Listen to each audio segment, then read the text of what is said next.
Hello everyone, my name is Mr. X. I would like to begin by acknowledging that we are on traditional lands referred to as Treaty 4 territory, and the city of Regina is located in Treaty 4 territory. The original lands of the Cree, Ojibwe, Saulteaux, Dakota, Nakota, Lakota, and the homeland of the Métis Nation. We respect and honor the treaties that were made on all territories, as well as acknowledge the harms and mistakes of the past. And we are committed to move forward in partnership with the Indigenous nations in the spirit of reconciliation and collaboration. Today we will be discussing basic fractions and how to compare them. We will also be using examples to show how comparing fractions can help you in real life. Who thinks fractions are confusing? I know I did. Well, after today's lesson, you will have some simple strategies to compare fractions that will help make them less confusing. Let's look at some basic comparisons of fractions. Some fractions might look different on paper, but they actually represent the same value. Let's look at an example. Let's look at this fraction, 5/10.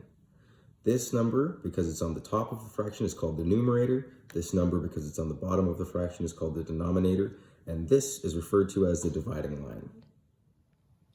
Everyone knows that if you got 5 out of 10 on a quiz, you got 5 answers right and you got 5 answers wrong. But did you know that the fraction 5 out of 10 is actually equivalent to 1/2? Let's use Skittles to show us how these fractions are equivalent. Here are 10 Skittles. Let's say each Skittle represents a question on the quiz. Let's move 1 Skittle to the left for each question you got right if you got 5 out of 10. 1, 2, 3, 4, 5.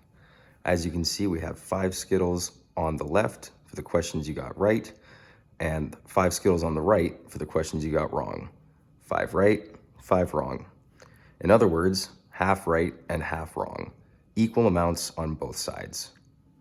So that means that the fraction 5 out of 10 is equivalent to 1/2. What if you didn't have Skittles to help you figure this out? Well, let's use math to show that 5 out of 10 is the same as 1/2. Here we have our two fractions, 5/10 and 1/2. We know that we can divide both the numerator 5 and the denominator 10 by 5. Another way of saying this is that the numerator and the denominator have a common factor of 5. 5 divided by 5 equals 1, and 10 divided by 5 equals 2. So 5/10 is equal to 1/2. This is called reducing the fraction. This technique can also help you when you're adding and subtracting fractions, which we will get into later. In this next example, we'll use this cute sleeping dog to compare the mixed number 1 1/2 to the improper fraction 3/2. Let's say your dog eats 1.5 cups of food each day. Yum. You look in your measuring cup drawer in the kitchen and you can't find the measurement called 1.5 cups. Now usually you would just grab the 1 cup and the 1/2 cup. But let's say the 1 cup measurement is in the dishwasher. Now what? Well, we know that 2 halves make a whole, so we can use 2 1/2 cups to make 1 full cup. 1, 2. Now we can add 1 more 1/2 cup to get to 1.5 cups. That way, our dog has a full belly.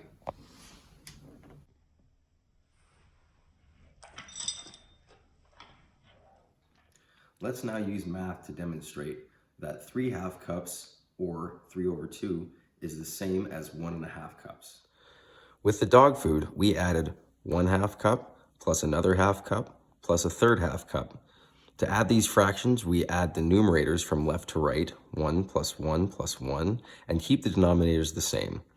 1/2 plus 1/2 plus 1/2 therefore equals 3/2. This is our improper fraction because, of course, the numerator 3 is larger than the denominator 2. Let's convert this improper fraction into a mixed number. To do this, we divide the denominator by the numerator to see how many times the denominator can fit into the numerator. In this case, 2 fits into 3 one time. Then after that, there is 1 left over, and that 1 becomes our numerator. And the denominator stays the same. We get 1 and 1 over 2. Another way to figure this out is to see that our first 2 halves make 1 whole, and then there's 1 half left over. Now that we know about comparing equivalent fractions, adding basic fractions, converting mixed numbers and improper fractions, we are going to now combine all of our knowledge for this last example. Let's say you're making pancakes for you and your friends for breakfast. The recipe on the box calls for 3/4 cups of water and 2/3 of a cup of pancake mix to make 5 pancakes. But COVID is over, yay! And you're having a lot of friends over for that breakfast.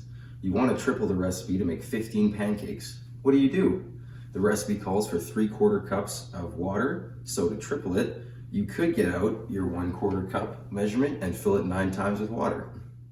The recipe also calls for 2/3 of a cup of mix. To triple that, you could get out your 1/3 cup measurement and scoop it 6 times with pancake mix. But that might take a lot of scooping. There's an easier way.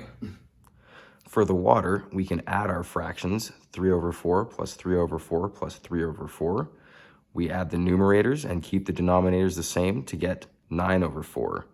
From our earlier example, we know that we can convert the improper fraction, 9/4, by dividing the numerator by the denominator. 4 goes into 9 twice, with 1 left over, so we arrive at the mixed number 2 1/4. So instead of filling up 1/4 cup 9 times, we can simply use 2 cups and 1/4 cup for the water for our pancakes. For the mix, we can add our fractions, 2/3 plus 2/3 plus 2/3. We add the numerators and keep the denominators the same to get 6/3. We can convert this improper fraction into a whole number by dividing the numerator by the denominator, just like before. Divide 6 by 3 to get 2. So instead of filling 1/3 cup 6 times, we can simply use 2 cups of mix for our pancakes.